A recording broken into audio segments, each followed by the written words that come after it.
right? True, yeah. You never know. All right, yeah, we are going to Battlefield. Yeah, after all of that. Yeah. And we did see some lasers right at the start, but no, now Corgi off of them and just opting for that pressure. Okay, no, yeah, it does have a little bit more of a laser game. We saw Jorge do it a little bit, like trying to sneak in a laser here and there. Yeah. It's really valuable as Fox for sure. Every time you get a launcher away from you, you just shoot a couple lasers. Yep. It's just that much more damage towards the kills. Another like move that we didn't see a lot last set, but it's really cool in this matchup. Wave dash back, Fox up tilt, bro. Yes, yes. But Puff doesn't really like to interact with that move often. For good reason too. We see like that range is usually where she likes to stay to try and like air to air you. But if you keep that pressure up, hey, maybe you find an up smash too. Beautiful stuff from Corgi there, putting that pressure on. And definitely moving a lot, like very active Fox right now. A very fast Fox. Yeah. Definitely smothering Bari here. Unfortunately, he's not really had a lot of success really getting anything started. I think the 19% has mostly been from trades, and that shield is looking small, which, again, that's the problem with these Foxes, you know? Where do you go? What's the escape? We even saw right there like a jab turnaround up tilt, which is also great pressure. Because if you try to like move in as Puff against that jab that just hit your shield, and then you just get up tilted, you're gonna get hit with an up air, and you're probably dead at this percent. So up tilt's such a nice little like safe way to start a really bad combo for the Puff. Like, it's just gonna be up throw up air, nice DI to get out of there though. Yeah, there's the SDI to get out of the second hit. Jab back air, I'm curious why. I was expecting up smash there, maybe didn't expect it to hit, but it's still rinse and repeat back airs at the ledge, and that'll do it. Big lead for Corgi so far. He definitely looks very comfortable maneuvering around Puff right now. Yes, yeah, and I think very comfortable in the matchup too, because we saw 2-stock lead pops up. I'm on the top platform. Yeah, yeah, exactly. Now we're seeing a much more relaxed game plan, I think, here. A lot of like feint forward with a move, wave dash back, just to sort of see if you can get something started. Oh no, Phantom Rest! Oh no. Oh my gosh, the couple of teabags that you stuck at the charge Didn't even up need smash. the laser. Knowing the percent, you look down, you're like, I have time for a couple of crouches here. Yeah, that's tough. Dang, all right, well, we already got a Phantom Rest, so that's pretty good. Just keeps getting these shines, and yeah, now we're going up. Just did about 40% on the ground, got a couple up airs, and now Puff once again at kill percent. It's a rough game one for Bari, but Corgi has been looking perfect in this matchup so far. Yeah, it's also tough. Like the wind out of your sails after a Phantom Rest is not surprising. That was your kind of big moment for the comeback, but you know what? Maybe the comeback can happen on Dreamland. Yeah. For now, we'll just take a break. Yeah, going to sleep in the blast zone. Amazing stuff from Corgi to start off that game. Just nonstop pressure. So it was sort of like the evolution of what we saw last set. It was just even more precise pressure that we got from Corgi against Puff. Just with those shines, those up tilts like you were saying. That one was especially brutal because it's like Puff loves to jump aerial from the ledge. And that one was basically like saying, please come aerial me. Like, try it. I beg you. Oh, man. Yeah, taking your strengths and turning them into traps, rough. Right. And yeah, you know, Corgi picking up where he left off.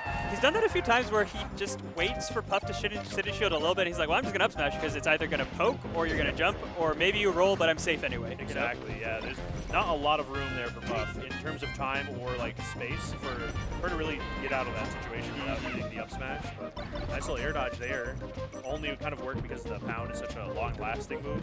Normally an upside, in that situation a bit of a downside though. Oh yeah, there's that big up smash. Just get something started. And another one. Okay, sure. I like it. That's like the Puff version of the Fox up smash. Yeah. Like, hey, you're waiting too long, I'm going to throw this move out. I love that. Yeah, you got to react. I mean, or especially in this, I mean, in every match really, but this one has a lot of little reaction mini games for sure. Oh, wow, that roll was so ambitious. I was about to say that was a very scary roll, and Corgi almost was ready for it, but not quite. I was in bad position for a second, but honestly, Corgi has not really spent a ton of time off stage, and that's part of why he's doing so well so far. Right. Another up smash is going to do it, though. You know, we always talk so many times and so often about the up throw up air is like usually what you're worried about as Puff, worried about Fox doing more specifically. It's just been these up smashes, like catching, you know, Bari being a little less than confident in the defensive options and just kind of letting those rip to punish, you know, either a shield poke or a attempt to jump out of shield. It's all just kind of getting scouted out. Yeah, and it's snowballing fast. Corgi's confirms are just really solid.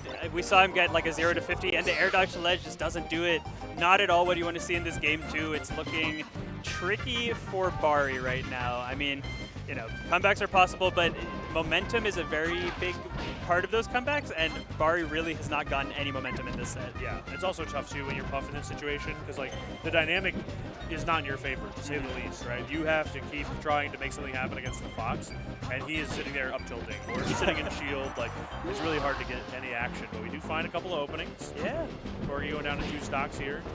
I mean, Bari is doing better than game 1. Is finding more of those explosive kills. Realized he wasn't getting them in the air and on the ledges, and is starting to catch Fox's landings a lot better, which is a really great adaptation. It's just you know, it's going to take something else to go the full distance. But, I mean, all things considered, you know, I could say it's close. Yeah. I wouldn't argue too much about it right now for that back air, but still a pretty good spot here. That back air. There's the strong back air. And okay, nice DI from Bari, but I mean, yeah, we're one of those away from a game 3. Or an up air as well, falling up air, catching another attempt at a grab. We saw a lot of standing grab attempts, probably looking for some explosive option to get back to an evener game, but more even, I suppose. But Corgi is going to go up 2-0 as we run it right back to Dreamland. Yep, to no one's surprise. Yeah, makes sense. The stage definitely playing to Bari's advantage in that last game, just giving a little more room to avoid some of this pressure and get your own thing started. Obviously, Corgi is adept at navigating the stage as well, but it gives you a little bit more breathing room to react to how fast this Fox is moving. Right. It's all of the difference. Like if you get those perfect wavelength on the platforms for more vertical pressure as Fox, it's a big difference to those few frames of like a missed waveland or just jumping to the platform. Right? Jigglypuff will take whatever advantage you can get on this stage, but didn't really find any on that stock, unfortunately. Yeah, about 54% of chips, and unfortunately there is a missed rest. Bari gets, or Corgi rather, gets 27, so not terrible. You know, 42 is, I don't think up throw, up air, death percent on Dreamland, but it's still unfortunate damage. And now we've got some shines. Okay, really nice down air to make it back. I love that. Yeah, and a good reversal too, like just immediately into stage control back and not having to worry about Fox and Ledge. Just say, hey, I'll be center stage. Let me know when you're there, you know? Yep, and does not get the edge guard there. He's hoping to just be able to roll on, but Corgi was able to make it back with that long Firefox, but now... Should do it here. Oh, no. Oh, wow, gets burned. Yeah, the roll-on is probably not what you're looking for. I was expecting maybe a get-up attack, I think, is what I usually see there, to clip the top of Firefox. It might be a tricky timing, though. Okay, Corgi getting greedy. And still alive, though. Okay, yeah. No, not alive. Got the laser in, though. That counted. That counted. All right, now this is like a perfect situation to talk about how good rest would be. Yes. Or even just one hit like that, pound off stage into a reversal could be big. Yeah, just Bari has not gotten any of those explosive puff stocks that are honestly pretty essential in this matchup. If you're going tit for tat, like neutral for neutral win. Oh. Okay, there you go. There you go. He understood. He got it. I was just about to say Corgi's playing like in a very productive way to not get grabbed, right? A lot of these like really deep aerials to cross puff up. We're just like shining, jumping away. Okay. But as I say that, the panic may have set in just a little bit. We had 2 quick rests and a very different game 3. Well, you introduced it at the perfect time. Rest is amazing for this exact reason. Like this, even if you're outpacing the Puff, if Puff is able to get one of those rests, the dynamic of the match completely changes. Now Puff does not need to approach a much faster, harder to hit character, and it's up to Fox to put yourself in a place of danger like this to make it to the end of the game with a win. But we'll see. I don't know. It's tricky. Bari's kind of building up a lot of extra credit here. Yeah, definitely very tricky. It's getting to the point, too, where Fox is like one straight hit away from just flying off the stage. The grab right there. So, as I mentioned how good those deep aerials were from Corgi, it doesn't work if the Puff is facing that way. You know, like, you can't necessarily cross the Puff up like that. But good stuff right there. We still got ourselves a set. I can't lie. If I'm being honest, if I'm being frank, I saw game 1, and I thought this is going to be a quick one. But Yoshi's story might just make it a quick one. This is an explosive stage. And you know, this is it's almost a risky counter pick, because if you let your opponent carry their momentum from their previous win into this game, they might just steamroll you. Right. Even a character like Puff can do it on this stage. Yeah, and there's like some interesting philosophy between but that yeah.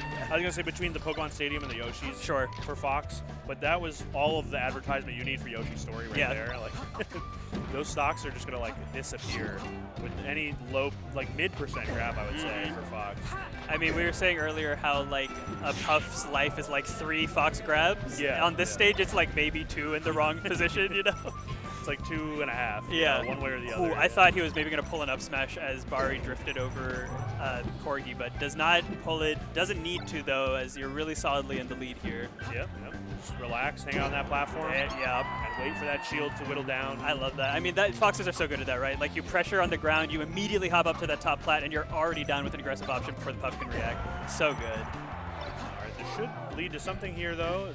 Randall, unfortunately, helps out Corgi, so Bari's not able to really seal the deal. Yeah, I do love Corgi tilting the shield upwards so that he's not poking under the ledge and getting hit. Very good situational awareness there. Okay, all right. Bari takes those. Yeah, oh yeah, every time. Every time. Ooh, I like that nair to get out of the corner, but unfortunately ended up right back in the corner. Yeah.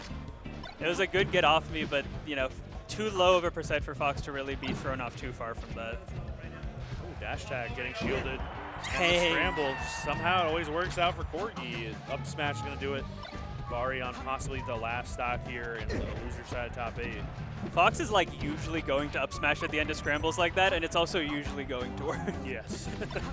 Oh no. It's just the positioning usually goes in his favor. The deep shine does not spell doom just yet. That was got to be like one of the last few frames of pound right there. I did not think it worked that way.